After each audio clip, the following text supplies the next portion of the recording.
Voilà, ça a bien clapé. Alors mais en plus, je me vois pas, limite, il y a tout ça devant moi, là. Salut. Coupé. On recommence, mauvaise Mais prise. y a pas de coupé. Mais c'est bon, t'inquiète pas. Bon, t'es prêt? De toute façon, même si t'es pas prêt. J'arrive comment? Je fais comment? C'est moi qui commence à parler de mon livre? Bah oui. Oh, il m'épuise, j'en peux plus. Et bah, bonjour tout le monde et bienvenue dans cette nouvelle vidéo. Mais tu rigoles déjà, t'as même pas commencé, et après on va dire que Qui c'est est moi. tournée en public. Aujourd'hui, nous avons de la chance d'avoir des boyfriends et des girlfriends sur le plateau. Donc, sans plus attendre, le guest, le guest de la journée, qui est, c'est Axel.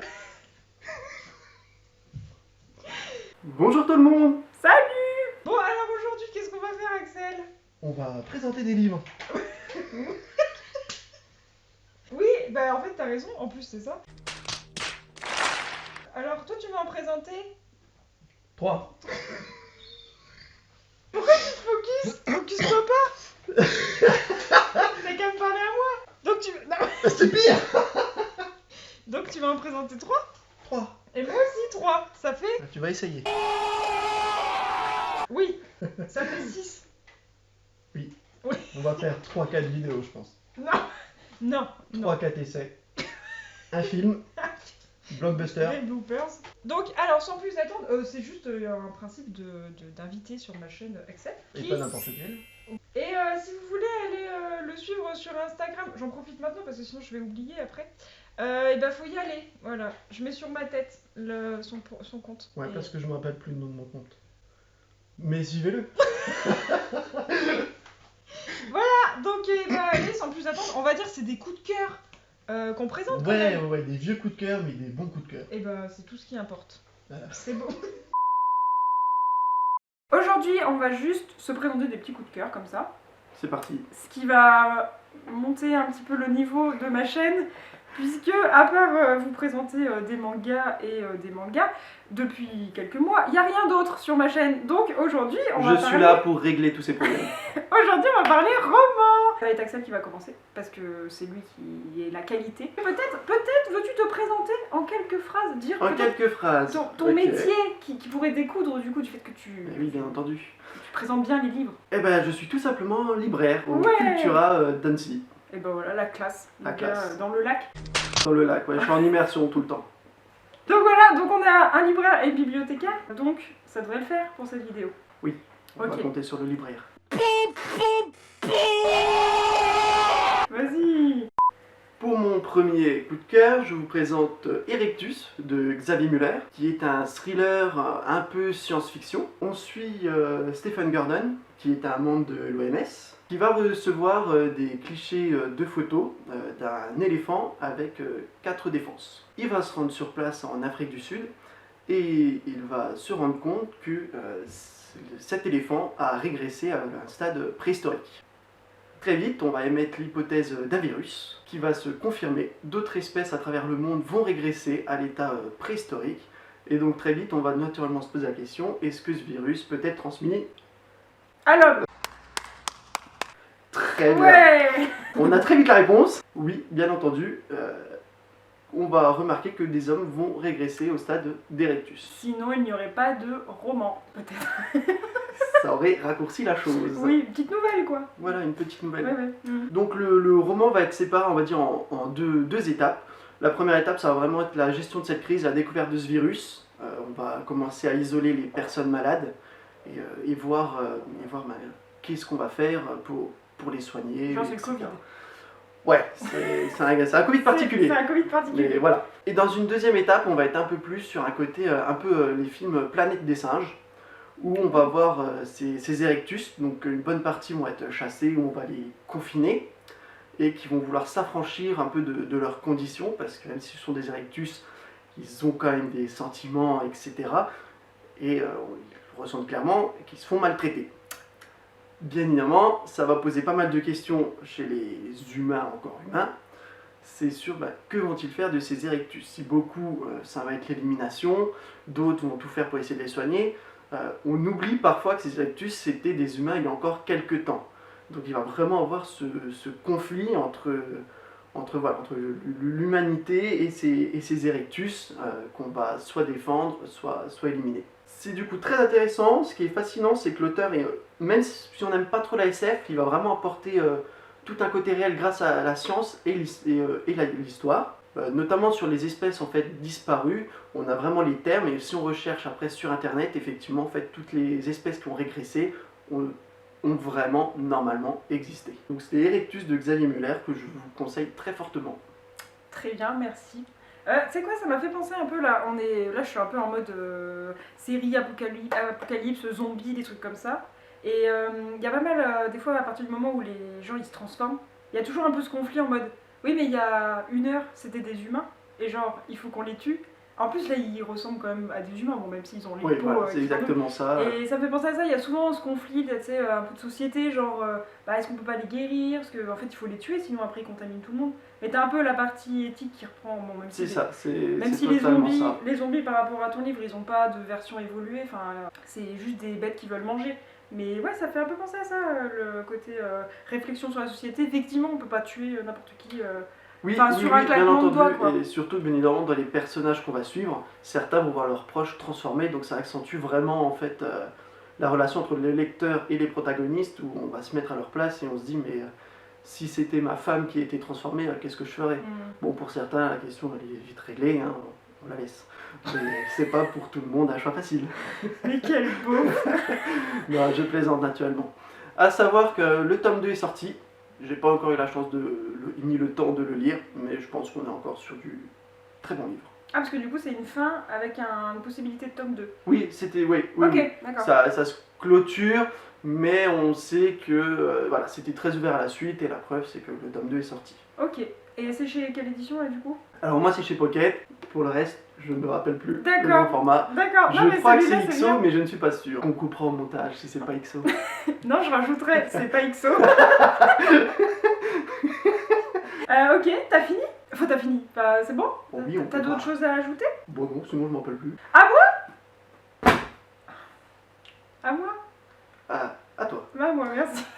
Bon, bah, moi, je vais partir sur un Percy Jackson, le Classique. tome 1, qui est en version poche, mais j'ai tous les autres en version grand format. Qui sont beaucoup plus jolis en grand format. Bah oui, mais bon, je crois que j'avais perdu le 1, ou je sais pas, où quelqu'un me l'a pris, me l'a jamais rendu. Du coup, j'ai été obligée de racheter en format poche, quoi. Donc, bah, Percy Jackson, le voleur de foudre, le tome 1. Quelle aventure cette N'est-ce saga. pas? C'est un pied dans la mythologie grecque, puisque du coup, pour la petite histoire, vous avez Percy Jackson, mais je pense que tout le monde la connaît, l'histoire, de près ou de loin. Je veux dire, je pense que c'est un élément qui a marqué la pop culture, au moins dans les fins des années 2000, 10. Oui. Enfin, tu vois, genre. Oui, on doit être dans ce. Ouais, on est dans les eaux là. Donc Percy Jackson, on a Percy Jackson qui... Oui, alors on en a discuté avant de tourner la vidéo. Il se trouve que je ne me souvenais plus très bien J'étais là pour les rappels. de comment ça se passe. Mais j'avais un avis faussé parce qu'en fait j'ai des restes du film qui a pris quelques petites libertés dans la mise en scène et dans les passages, certains passages que je me souvenais du livre, et le film les a un peu transformés, donc j'étais restée un peu plus sur le film. Mais en gros, donc Percy Jackson, qu'est-ce que c'est? C'est un Percy Jackson qui va faire un voyage scolaire. Il va faire une visite dans un musée avec sa classe, et je sais pas, ils vont tomber sur une guide, c'est la guide qui d'un coup va se transformer en harpie, et en fait il va découvrir qu'il a un meilleur pote avec des béquilles, mais en fait... C'était pas sa prof Ah, c'était sa prof? C'était une prof, il me semble. Ah, peut-être, ouais. Après, voilà, vous nous direz dans les commentaires qui a raison. Mais c'est forcément toi qui as raison. Ça fait longtemps que je les ai lus aussi, hein. Bah ouais, mais bon. Donc bref, au bout d'un moment, il y a quelqu'un qui arrive et qui se transforme en harpie pour tuer Percy Jackson. Et il comprend pas pourquoi. Il est là. Mais il n'y a pas que eux qui peuvent voir les monstres. Si, parce qu'ils qu'en fait, les autres, ils captent rien. captent rien, il y a ce Oui, qu'on les appelle autres, la ils ont- brume. Ouais, c'est ça. Et ils voient J'allais dire autre le chose. voile. Mais c'est pas du tout ça. Voilà, donc la brume, tout ça. Et puis donc après, qu'est-ce qui se passe? Oui, bah Percy, en fait, c'est trop un demi-dieu. Et ils vont dans le parc des demi-dieux faire plein de choses de demi-dieux. Et en fait, son papa, Percy Jackson, c'est Poséidon. Et puis bah c'est trop bien parce que Percy Jackson, c'est une super aventure. En 5 tomes pour la saga principale, et après Il y a 1 milliard d'autres tomes. Ouais, ça L'auteur se décline. prolifique, hein. L'auteur il a bien bombardé, il y a les travaux d'Apollon, il y a les héros de l'Olympe, il y a je sais plus combien. La Il a saga fait un truc égyptienne. oui, sur les Égyptiens là. Enfin bref, hyper prolifique, mais moi je me suis arrêtée à la saga principale, parce que ça correspondait à une période de ma vie où j'ai vécu les aventures de Percy comme si c'était les miennes. Et c'était vraiment chouette, c'est hyper. Moi je trouve que c'est bien écrit. C'est très prenant, ouais, dans l'action, dans le suspense, dans les révélations, parce qu'en fait il se passe après 1 milliard de trucs en fait. Oui, mais oui, c'est pas vrai. possible Et à puis il y a tout expliquer, mais- vraiment ce côté mythologie où l'auteur s'inspire vraiment de la mythologie et sur l'histoire des dieux en elle-même. Ouais, Ce c'est n'est assez pas de la vrai. fiction, c'est vraiment inspiré de la véritable mythologie. Ouais. Évidemment, il y a le côté Percy, où voilà, là c'est fictif, mais sur Oui. le reste, Ouais. les relations entre les dieux Oui. se rapprochent vraiment de ce qu'était la mythologie à l'époque. Ouais. Donc c'est vraiment chouette, c'est une super petite saga, j'adore. Normalement c'est plus destiné à la jeunesse, mais en fait moi je me dis, même les adultes genre qui aiment bien en fait la mythologie, c'est une super saga. Hein. Bon, Totalement. le personnage il est jeune au début, et il grandit pas tellement dans les 5 tomes. C'est dans un laps de temps quand même assez court Ah, il me semble. Hein. Après, à la fin, il a le permis dans les derniers tomes. Oui mais en Amérique t'as le permis à Certes. 18 ans. Certes. Non même pas, tu l'as à 16 ans. Mais non, et puis c'est sympa dans les autres, c'est de... On attend toujours de voir un peu le Percy Jackson dans les autres romans, toujours faire des petites apparitions, des petits clins Ouais, il d'œil. fait des caméos. C'est un... Des caméos, exactement. Comment il s'appelle celui qui est mort là dans Marvel? Stanley. C'est un Stanley Stanley de... du Rick Voilà, Riordan. c'est ça. Ouais, non mais voilà, c'est une super saga, moi je l'aime bien. C'est pour ça que je l'ai toujours dans ma bibliothèque en fait, parce que ça fait partie des, je pense, des sagas piliers en fait de C'est mon une des adolescence sagas et piliers tout, des ouais. adolescents et encore aujourd'hui. Moi je la recommande tout le temps moi au travail. Ouais, Hein. bah moi c'est la même chose. Bah ouais, puis ça se vend toujours bien. Hein. En fait, c'est souvent quand t'as le fameux je sais pas quoi lui donner à lire au gamin. Je sais pas quoi lui donner à lire.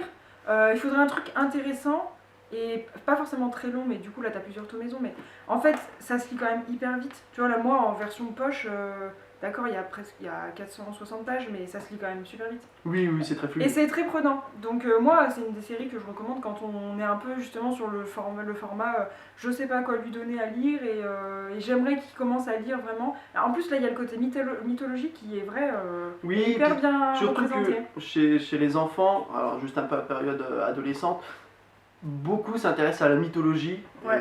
Et en Mais plus, parce que- c'est beaucoup étudié aussi à l'école Bah ouais, actuellement. en 6ème. Donc forcément, on rebondit là-dessus. Et c'est vrai que Ouais, c'est Percy clair. Jackson, ça plaît beaucoup aussi vis-à-vis Ouais. de ça. Et puis ça vieillit pas en fait. Non, ça ne Non, vieillit parce que tu sais, pas. on aurait pu C'est dire, vrai. bon bah au bout d'un moment, je sais pas, il n'y a pas de l'accent sur les nouvelles technologies, les trucs comme ça, parce qu'ils vont dans ce fameux monde qui n'existe pas là, le camp des sans-mêlés là. Oui, des sans-mêlés, oui. bien Donc en sûr. fait, t'as une sorte de bulle, donc ce qui fait que t'as pas de lien avec la technologie actuelle, ce qui fait pas un écart en fait entre Oui, au oui, moment oui. où c'est sorti et actuellement. Ça se lit, je pense que c'est vraiment intemporel. Pour l'instant, en tout cas, ça le reste. Donc c'était le Percy Jackson, le tome 1 et toute la saga, donc il y en a 5 là. Et voilà, moi c'est chez le livre de poche. Alors j'aime pas du tout la couverture parce que on est sur le format du film. Oui. Parce qu'il y a eu un film qui était nul, faut le dire, nul. Ah, c'est pas la meilleure adaptation, ça c'est Ouais. sûr. Et puis surtout, quand tu connais l'univers hyper riche, en fait, le film il a pas vraiment rendu hommage. Mais après, je pense que c'est compliqué à rendre hommage. Mais on va voir puisqu'il y a une série Disney Plus qui est apparemment en cours de production. Oui. Donc on va voir ce que ça donne et on en reparlera à ce moment-là. Avec grand plaisir. Oui. Deuxième lecture, c'est parti. Une deuxième lecture un peu plus tranquille, avec La charmante librairie des jours heureux de Jenny Colgan. J'ai choisi ce livre parce que le personnage principal, qui est Nina, est, comme Julie, une bibliothécaire. Ouh. Mais elle va pas le rester très longtemps, Ah. parce que la bibliothèque va devoir, pas vraiment fermer, mais question de budget, se réorganiser, et ça va ne pas plaire à Nina. Elle décide de tout plaquer, elle qui est pourtant très timide, etc., tout le contraire d'ailleurs de Julie. Elle va décider de quitter sa ville natale, et elle va vouloir se lancer dans une librairie itinérante. Donc pour cela, elle va aller acheter un van en fin fond de l'Écosse, et elle va s'installer là-bas pour se lancer dans son projet un peu fou de librairie itinérante. Il va y avoir pas mal de rebondissements vis-à-vis de cela. Déjà, premièrement, c'est conduire un van. C'est pas ce qu'il y a de plus simple quand on n'a pas l'habitude, et d'arriver en Écosse quand on ne connaît personne, il va y avoir un peu une différence de personnalité entre les habitants et elle. On va retrouver aussi tout ce que tu aimes bien, un peu de romance, etc., avec le bel Écossais qui l'héberge, qui a été, Ça c'est intéressant. qui a eu une vie compliquée ces derniers temps, voilà, etc. Le pauvre. Tout ce que tu aimes bien. Mais oui, c'est ça la vie en fait, c'est l'amour. Bah oui, voilà, la vie c'est l'amour et les livres. Ah oui, tout à fait. Donc ouais, moi j'ai bien aimé ce livre, après je suis très bon public, à partir du moment où ça parle de librairie ou de livre, je fonce dedans quoi. Mais voilà, c'est très agréable entre deux lectures un peu compliquées, ou un peu trop trash, c'est parfait pour se détendre. C'est un peu feel good en fait. Oui, voilà, c'est très feel good. Après, dedans, il y a quand même un peu l'idée de la reconversion professionnelle, où vraiment elle va vraiment se lancer dans son projet un petit peu fou contre vraiment la vie de chacun. Donc voilà, après ce livre, on a envie de tout plaquer et de se lancer dans une librairie itinérante. J'ai avorté le projet parce qu'une Twingo, ça marche pas très bien. Ça n'a pas la même place qu'un van. Ce n'est pas un van. Voilà. Mais non, c'est une très bonne lecture. Il y a une suite que pareil, je n'ai pas encore lu, mais c'est prévu. J'attends le format poche pour... Oui, parce qu'à la base, ouais, là c'est encore un pocket. Ouais. Mais à la base, t'as des grands formats quoi. À la base, c'est bien des grands formats. Lecture pour l'été quoi. Lecture pour l'été, très bien. Donc... idéal à la plage, au bord de mer, à la piscine. Ok. Voilà. Et c'est qui c'est Jenny Colgan. Et bah merci pour cette super présentation. C'est clair, c'est net, c'est concis, y a même pas de blague. Genre, je veux dire, bon, moi à côté, je passe vraiment pour un rigolo quoi. Enfin, une rigolote. On équilibre. On équilibre, voilà. Ouais, c'est ça. Bon, bah alors on passe à moi. Alors attention, parce que moi ça. Pam voilà. Moi c'est un grand format. Et oui, regarde, on le voit plus. Bon, alors oui, donc c'est The Witcher parce que tout le monde est au courant. Enfin, tout le monde. Les anciens. Les vrais. Les vrais. Les vrais sont au courant que j'ai un petit problème avec The Witcher. À cause, en premier, de la série, mais par la suite surtout du jeu vidéo. Parce que, effectivement, un personnage de Geralt de Rive très passionnant. Et puis même un univers, en fait, de la fantaisie polonaise qui est quand même hyper intéressante. Et on est sur un format, normalement, de nouvelles, du coup, c'est plutôt ça. Au début, c'est des nouvelles. Oui, c'est tout à fait. Les premiers tomes, c'est des nouvelles. Et après, je crois que t'as quand même un vrai cycle avec des vrais romans. Oui, oui, ça suit. Ouais. Plus... Et donc du coup, les éditions Brajlon ont sorti des versions illustrées de certaines nouvelles. Donc là, on a Le Sorceleur. Alors je sais qu'il y a Le Dernier Vœu qui est sorti aussi, mais je ne l'ai pas acheté. Exact. Et donc ce qui est vraiment très joli, c'est que on a des superbes planches. Voilà. Je tombe sur les belles planches. On a des superbes planches, pardon, c'est pas pratique. Et il y en a une en particulier que je cherche. Ah! La planche. La dite planche, alors bon bah écoutez, il y a rien à dire, on est sur un beau jeu de lumière, il y a beaucoup de détails, on voit les magnifiques petits bols à côté, c'est très important, les poutres qui sont magnifiques. Ah oui, là, les poutres apparentes, ça c'est clair. Bon, non, juste en gros, il y a Gérald torse nu. Voilà, donc il y a quand même des sublimes planches de dessin, c'est vraiment très joli. Non, oui, les dessins sont très beaux. Ouais, ça fait limite livre d'art, enfin entre guillemets, parce que finalement, les nouvelles, je les ai déjà dans l'édition collector, qu'on voit pas mais qui est là-haut. Et du coup, je les ai déjà les nouvelles, donc en fait, c'était plus pour le côté beauté de la version illustrée, en fait, que j'ai pris ça. De la collection. Ouais, c'est ça. Mais il faut vraiment que j'achète Le Dernier Vœu, du coup, parce que sinon, la connexion ne va pas être complète. Mais voilà, ça, c'est un message au libraire, genre, offre-le-moi s'il te plaît. S'il te plaît, achetez. Bah ouais, en plus, lui, il a des promos et tout. Oh. Faut bien un peu d'avantage. Faut bien. Oui, c'est vrai. Donc voilà, donc moi, c'est un coup de cœur parce que c'est un bel objet. C'est surtout ça. Ouais, c'est un bel objet. Voilà, mais le livre en soi est un bel objet. Enfin voilà, donc c'était The Witcher, voilà. Donc maintenant, le troisième et dernier. Le troisième et le dernier. C'est parti. Le meilleur pour la fin. Tuer ou se faire tuer. Vous feriez quoi si c'était votre seul choix possible? Ah, j'ai cru qu'il parlait du titre. Je me sais pas du tout écrit ça. Non, je ne parle pas du titre. C'est le dilemme où vont être confrontées les victimes d'un serial killer dans le livre Amsterdam de Harlich. Un serial killer, oui.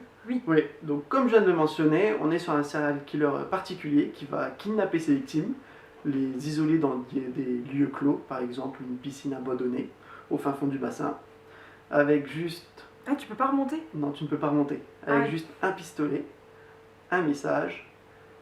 Si vous voulez survivre, tuez l'autre. Jusque-là, ça paraît simple. On prend le pistolet, on tire sur le premier qui passe. Voilà, c'est réglé. Quand Sauf que, t'es un crevard, ouais, Voilà. tu fais ça. sauf que les personnes qui sont kidnappées sont des proches. Que ce soit des collègues de boulot, une femme et ses enfants, un copain et sa copine, enfin voilà, vraiment des gens proches où là, forcément, on va pas tirer la première balle, et la seule d'ailleurs de l'arme. Donc forcément, l'instinct de survie quand même prendra le dessus, il va y avoir la notion de sacrifice, il y aura du coup une victime, un survivant. Spoil pas. Non, je ne dirai rien. Mais les personnes qui vont survivre sont à la fois victimes mais aussi bourreaux. Donc on va avoir un peu tout ce côté psychologique de la victime qui va peut-être pas réussir à surmonter en fait le fait d'avoir tué quelqu'un de proche, etc. Ouais, c'est un peu chaud. Hein. Donc voilà, c'est vraiment tout le delay.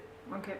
En parallèle, bien évidemment, on a une enquêtrice. Bah oui, parce que j'allais te dire, où Eh est la oui. police? Mais la police, elle est sur le coup avec Ellen Grace, qui est vraiment moi, un personnage que j'adore. J'adore suivre ses enquêtes.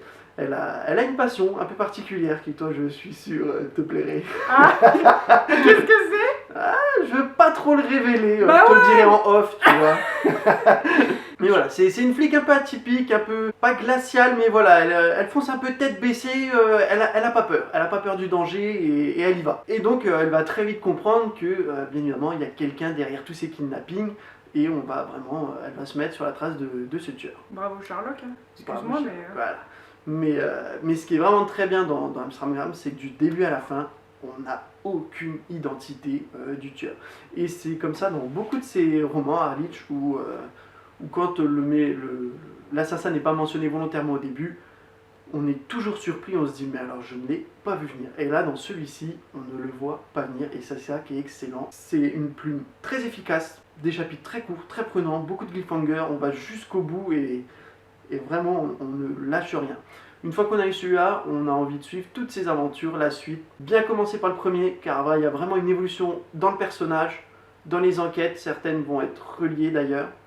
Et tout commence d'Amsterdam. C'est l'un de mes auteurs préférés étrangers, allez-y, il est exceptionnel. D'accord. Et toi, tu ferais quoi si t'étais confronté à ce dilemme? Genre, je suis dans une piscine et Voilà, j'ai et une tu arme as et tout. le charmant jeune homme là-bas, ici boyfriend. présent, le boyfriend. Bah, Tu penses que lui se sacrifie pour toi ou c'est toi qui lui mets une balle dans la tête? Lui, il a zéro instinct de survie, il me tue. Hein. Non, moi je sais pas, mais c'est chaud. Après, Ouais, déjà, ça je pose pleure. vraiment la question. Oui. déjà je pleure. Voilà. Et après, je sais pas, mais j'ai quand même un bel instinct de survie aussi, tu vois. Genre, tellement peur de la mort, genre, je pense que je peux pas. Je suis pas sûre de me tuer moi-même, tu vois. En mode, bon, bah, ce soit lui, soit moi, je sais pas. J'ai un instinct Ouais, de survie. faites un peu à la roulette russe sinon. Oh Si c'est. mais ouais, mais moi je risquerais peut-être de lui en mettre une, tu vois, genre non, tu me tues pas, tu vois, mais bon, sinon, il faudrait que la police il se dépêche et ils viennent nous aider. Comme ça, il n'y a pas de dilemme. Ouais. Mais non, ça Ils ont marche pas pas. trop compté sur la police, hein, niveau. Et donc, voilà. du coup, au niveau de tes points de vue, t'as quoi? T'as le point de vue de la narratrice, enfin de T'as la le point de vue des l'enquêtrice. victimes, t'as le point de vue de l'enquêtrice, et t'as aussi la jeunesse du serial killer. Ah, pour Donc- comprendre pourquoi il a fait ça. Voilà, tu comprends et tu dis ah oui quand même, ouais je comprends. Mais en même temps tu dis bon, on va peut-être pas cautionner quand même Ouais, genre, ouais. cette vengeance en soi. Mais Voilà. tu sais, ça c'est rigolo, enfin rigolo, pas trop, mais tu sais, genre quand on regarde, style, j'ai regardé la série Mindhunter là sur Netflix, et c'est du Oui. coup les prémices là justement du profilage, des choses comme ça, et ils cherchent dans le passé en mode ah oui, il s'est fait agresser sexuellement par sa mère, du coup il tue des gens. Oui, non mais d'accord, mais bon, tout le monde ne fait pas ça, tu vois, genre c'est pas cause-conséquence. Et des fois je trouve c'est intéressant, il grappille des trucs, et tu dis ah donc parce qu'il a eu telle rencontre, il s'est fait battre à tel moment de sa vie, hop, il a démarré un trauma. Ouais, bah oui, je Et vois ce que tu c'est veux dire. intéressant ça. Mais en même temps, ça justifie pas non plus. Voilà, c'est ça. Tu peux le comprendre, mais ça ne justifie Ouais, en c'est rien clair. les actes. Et c'est vraiment du coup ce qu'on ressent quand on lit en fait la jeunesse de ce personnage. Ouais, c'est ça, ouais. Ah, c'est intéressant d'avoir un point de vue du serial killer en fait. Oui, oui. Et t'arrives pas, même avec son point de vue, à déceler qui c'est. Enfin, D'accord. ou en tout cas, ça fait très longtemps que je l'ai lu, donc peut-être que j'ai pas maintenant un peu cette culture du polar que j'ai maintenant. Peut-être que maintenant j'arriverai peut-être à trouver. Mais en règle Ouais, générale, avec des les indices. retours que j'ai de mes lecteurs, c'est bluffé et on veut la suite. Bah tant mieux, hein. C'est le but. Oui. Parce que le problème c'est que c'est relou quand Moi j'ai lu un truc mais c'était pour la jeunesse, mais en fait au bout d'un moment il y a eu une phrase, un indice ou je sais pas quoi, et là je fais ah bah je sais qui c'est. Et en fait une fois qu'elle a annoncé pas c'est lui le meurtrier, oui bah je sais en fait, c'est un peu comme les Scooby-Doo. et Scooby-Doo, au bout d'un moment, tu sais qui c'est. Oui. Parce qu'il est là genre, ah, gna gna gna, et puis il enlève le masque et là. Après, tout dépend de l'écriture. Dans certains polars, où dès le début, on sait qui va être le meurtrier, et toute l'intrigue, ça va vraiment remonter comment les enquêteurs vont remonter justement sur cette piste du meurtrier. Il y a vraiment deux écoles, mais ça dépend vraiment en fait du style de l'auteur et de son écriture. Certains ça marche très bien, d'autres c'est des échecs, ça dépend aussi du lecteur. Voilà, il y a un peu de tout. Mais là en l'occurrence, coup de cœur. Ouais, coup de cœur, mais à fond. Ok, super. Et ben lisez Amstramgram. J'ai dû te le conseiller, mais tu l'as jamais lu. Non mais moi j'ai dû lire un autre. Non, je l'ai pas lu. Le dernier livre que je lui ai conseillé, elle l'a acheté. Ça fait 1 an et demi qu'il est dans la bibliothèque. J'attends ses retours. Je crois que je l'ai présenté dans un des premiers book hauls. J'étais en mode, hé, regardez, j'ai acheté un roman policier. Ça s'est arrêté à l'étape de présentation. Oui, ben c'est déjà bien. Oui. J'ai donné de l'argent à l'auteur. Point. Il doit te remercier pour ça. Voilà. Non mais je vais lire, mais on en reparlera. Parce que je l'ai pas lu. Donc c'est pas la peine que j'en parle. Je l'ai pas lu. Bon, et ben merci. C'est mon tour. Mon petit dernier tour aussi. La place est à toi. Moi, rien à voir avec les polars. Mais une grosse saga quand même, pareil. Pilier, je pense, de la fantasy jeunesse, mais en même temps... pas tellement, enfin... Ouais, pareil. ça tire quand même sur l'adulte, hein. Il y a des passages, pas mettre entre toutes les mains. Oh, attends, on va faire. C'est donc Eragon, parce que la go elle parle du truc, mais elle a même pas... Donc Eragon de Christopher Paolini, et pour l'anecdote, je l'ai choisi parce que c'est vraiment la saga qui m'a fait aimer la lecture, et qui fait qu'aujourd'hui, derrière moi, j'ai une vraie bibliothèque. Alors une vraie, tout est relatif, mais... que j'ai du coup effectivement dans ma bibliothèque cette grosse saga avec des énormes pavés, parce que quand même moi j'ai dû commencer à les lire, je sais pas, j'avais 10 ans, 12 ans, quelque chose comme ça, et il y a quand même là presque 700 pages pour le premier tome. Donc voilà, ça veut dire que j'ai vraiment été happée par l'univers, et quel univers, puisque là on est dans de la fantasy avec des dragons. Et moi, qu'est-ce que j'aime les dragons, c'est vraiment... Et puis cette couverture, enfin là, l'édition, la belle édition là, de Bayard, avec sur chaque tome une tête de dragon, c'est déjà... moi, à chaque fois que je voyais l'édition arriver en librairie, mais je la trouvais mais sublime, donc rien que pour ça déjà, c'est super. Et en fait, après, c'est surtout l'histoire, en fait. Cette fameuse histoire d'un empire qui est avec cet empereur qu'on ne sait plus comment il s'appelle, mais qu'en gros, c'est une dictature, c'est une oppression, c'est une oppression totale. Il y a des pauvres de partout. Et donc, on a ce fameux personnage, Eragon, qui est, lui, il fait partie des pauvres. Il est vraiment pas destiné à grand-chose au tout début. C'est vraiment un loser, genre un campagnard. C'est un campagnard. Et puis, il trouve un fameux... normalement c'est une pierre, et il capte pas, lui ce qu'il pense faire c'est la vendre, et en fait, dans la nuit, la pierre elle se transforme en petit dragon, un petit bébé dragon, et donc il se rend compte qu'en fait il a en face de lui un dragon, espèce qui était censée avoir disparu, puisque justement le dictateur les a tous soit capturés soit tués, puisque pour avoir la mainmise sur l'Empire, les dragonniers ont été obligés d'être complètement détruits. Donc va se profiler, mais une épopée pour notre personnage principal. C'est en fait à partir du moment où il va découvrir le dragon, même si au début c'est assez rigolo parce qu'il garde le dragon avec lui en se disant je peux pas m'en séparer parce qu'il y a un lien qui s'est créé entre lui et le dragon. Oui, c'est ça, oui, ils ont un lien très fort. Ils ont un lien très fort, il y a de la télépathie, c'est aussi ça qui est intéressant. On a les pensées du dragon, le dragon lui parle. Enfin, je rectifie, la dragonne. Oui, la dragonne. Voilà, oui, rendons hommage à cette dragonne. Rendons hommage à Saphira, oui. Voilà. Et donc en fait après ils vont tous les deux finalement être obligés de quitter là où ils habitent, donc à Carvahall ou Carvahall, je sais pas. Parce que avoir un dragon, déjà c'est pas discret, hein, parce qu'au bout d'un moment ça grandit.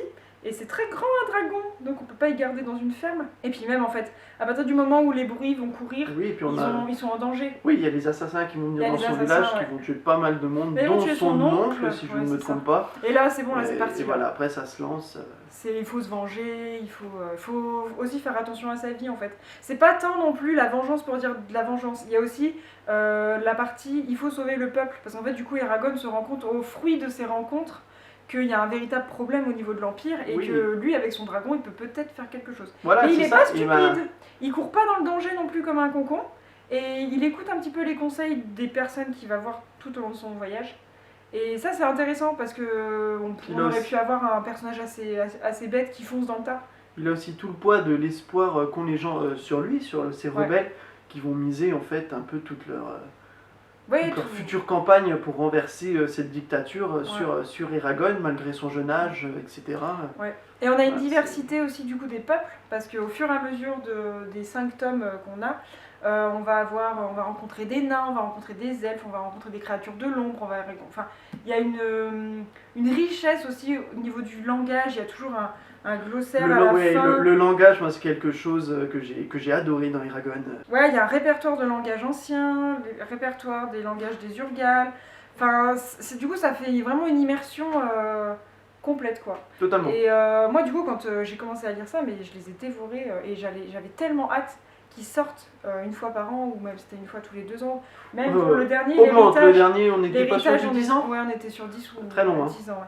Mais alors, quand j'ai lu le dernier, la dernière ligne de l'héritage, mais c'était comme si, tu sais, je venais de perdre un pote. Ouais, non mais c'est C'était ça, dans les vraiment, grosses sagas comme ça. C'était vraiment horrible. Enfin, ouais, mais c'était beau aussi, parce que ça veut dire que j'ai passé combien d'heures à lire ça, surtout que je les ai lus quand même plusieurs fois, donc tu vois, j'ai vraiment passé du temps avec Eragon et toutes leurs histoires, quoi. Donc voilà, donc c'est un de mes, pareil, un saga pilier de ma bibliothèque, que je m'en séparerai jamais.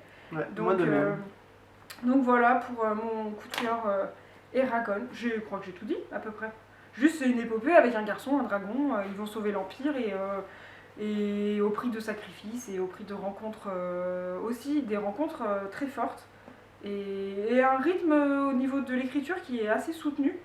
Quand Ouais, bien même, là. on a quand même des périodes assez creuses, mais qui en fait permettent d'apprendre plus de choses sur les personnages. Et c'est aussi important ça, parce que sinon ça te fait un univers très vide et très Oui, cool. bah oui, non, et puis des grandes batailles aussi. Ouais, ouais, les Je scènes de pense bataille. notamment avec, alors c'est pas totalement son frère, mais son cousin, Ouais, qui va lui aussi partir à l'aventure de son côté, ouais, sans dragon, sans tout ça, mais Ouais. qui pourtant va avoir un impact dans l'histoire c'est et clair. il va partir au front. Ouais, on a beaucoup de narrateurs différents en fait, c'est Ouais. aussi ça qui est super, c'est une grosse richesse. Hein. Totalement. Voilà, c'était mon petit coup de cœur Eragon. Bon bah c'est fini, on va aller manger, il fait faim. Oui, On va manger quoi? une croziflette. Miam miam. Bah oui, parce qu'il faut bien que tu ramènes un truc de ton pays. Eh oui. Bon bah écoutez, merci Axel d'avoir participé à cette petite Bah, merci vidéo. à toi pour cette invitation, Oui, c'était même si je me chouette. suis un peu auto-invité. Oui, ouais. Peut-être faut remettre effectivement. Oui. Moi, à cette heure, je subis sa présence, hein, donc voilà. Non, mais c'était chouette. On a parlé de nos petits coups de cœur. Je pense Voilà, que ça c'est remonte le niveau. Merci beaucoup à toi. Bah, ça m'a fait grand plaisir. Et puis bah, on se revoit dans une prochaine vidéo peut-être. Mais j'espère bien, oui. Hein. Et bah surtout, bonne fin de journée, bon début de nuit à tous et à bientôt. À bientôt. Salut.